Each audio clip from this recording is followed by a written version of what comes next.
Selamat datang di Jelajah Kuliner. 欢迎收听美食无国界. Apa kabar teman-teman Jacker? Semoga sehat selalu jiwa dan raga. Pada episode sebelumnya kita membahas satu pertanyaan sederhana baik dalam acara jurnal maupun jelajah kuliner. Mengapa orang Taiwan begitu mencintai kaki bibi? Dan juga dalam jelajah kuliner kita membahas mengapa Indonesia menyukai kikil dan Taiwan juga suka kikil walau beda bahan dan budaya. Hari ini kita kembali dalam perjalanan rasa mengikuti jejak kuliner Jensen Huang yang memang hebat dalam menguak makanan sederhana tapi enak di seluruh Taiwan. Yuk ikuti jejak rasa Jensen Huang seri Fu Bawang Zhujiao. Fu Bawang Zhujiao ketika semangkuk kaki bibi menjadi legenda Taipei. Teman-teman Jackers, kita berbicara tentang tradisi, tentang Zhujiao mian xian, misua masak kaki babi atau kaki bibi yang penuh kolagen, tentang kolagen yang lembut, tentang bagaimana sebuah bagian tubuh yang sering dianggap biasa justru memperoleh tempat istimewa dalam budaya kuliner Taiwan. Hari ini kita melangkah lebih jauh, karena jika berbicara tentang kaki bibi di Taipei, ada satu nama depot atau restoran yang hampir selalu muncul, Fu Bawang Zhujiao. Sebuah depot atau restoran yang selama bertahun-tahun menjadi tujuan para pencinta kaki bibi. Dan dalam beberapa tahun terakhir, namanya semakin dikenal dunia karena seorang pelanggan yang sangat terkenal bernama Jensen Huang yang menjadi langganannya. Jika Anda melihat foto restoran ini untuk pertama kalinya, mungkin Anda akan merasa sedikit bingung karena tampilannya sangat sederhana. Bagi saya lebih cocok ia sebagai depot, tidak ada lampu kristal, tidak ada interior mewah, tidak ada pemandangan spektakular. Meja kursinya dari kayu, biasa sekali, bahkan seperti tempat-tempat di pinggir jalan, dan kursinya pun tidak ada senderan. Jadi kayu panjang dengan 4 kaki, Anda bisa membayangkan ya. Dan juga yang istimewa mungkin musik yang diputarkan, karena sang bos sangat suka dengan musik-musik klasik, sehingga kita sambil menikmati nasi bibi dengan musik klasik yang sangat kontras sekali. Jadi jika dibandingkan dengan restoran modern saat ini, tampilannya bisa dibilang biasa saja. Namun justru disinilah salah satu pelajaran terbesar dunia kuliner.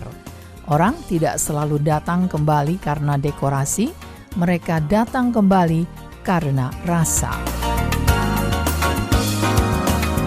Di depan depot, antrean seringkali sudah terbentuk sebelum jam makan siang. Terbagi menjadi 2 jalur. Satu antrean untuk makan di tempat, satu lagi antrean untuk bungkus dibawa pulang. Jadi jangan salah jalur ya. Begitu pula kalau Anda sudah makan di dalam dan ingin membeli tambahan untuk bungkus bawa pulang, Anda harus keluar antre lagi ke jalur bungkus bawa pulang. Jangan mengira kalau sudah duduk nyaman di dalam, bisa order macam-macam untuk dibawa pulang. Semua harus adil, Anda harus keluar, antre lagi. Unik bukan? Orang-orang berdiri dengan sabar. Sebagian membawa nomor antrean, sebagian lagi tampak sudah tahu persis apa yang akan mereka pesan. Karena ketika seseorang menemukan rasa yang dicintainya, ia jarang berubah pikiran. Yang membuat Fu Bawang Zhujiao begitu terkenal adalah teknik memasaknya. Kaki bibi direbus perlahan dalam kuah kaya kecap dan rempah, berjam-jam tanpa tergesa dengan api kecil. Proses panjang itu membuat kulit menjadi lembut, kolagennya mencair, dan bumbu meresap hingga ke bagian terdalam. Ketika disajikan, warnanya coklat mengkilap, mengundang selera bahkan sebelum suapan pertama. Kalau saya menambahinya dengan sambal cabai cincang yang direndam dalam kecap kental asin manis khas Taiwan. Itu saya campurkan ke dalam daging bibinya, maka akan lebih gurih. Ada satu hal menarik yang sering dibahas para pelanggan, yaitu pilihan bagian kaki yang mana. Karena ternyata tidak semua orang menyukai bagian yang sama. Ada yang menyukai bagian tengah karena lebih banyak kulit dan kolagen. Ada yang memilih bagian depan karena teksturnya lebih kenyal, ada kukunya. Ada yang mencari bagian dengan keseimbangan antara daging dan lemak. Itu di bagian atas. Perdebatan kecil ini sudah berlangsung selama bertahun-tahun dan mungkin akan terus berlangsung selama bertahun-tahun lagi. Karena dalam dunia kaki bibi, setiap orang memiliki favoritnya sendiri. Dan perlu Anda ketahui, kalau Anda makan di sana, kalau sudah lewat jam makan, biasanya bagian tengah sudah habis.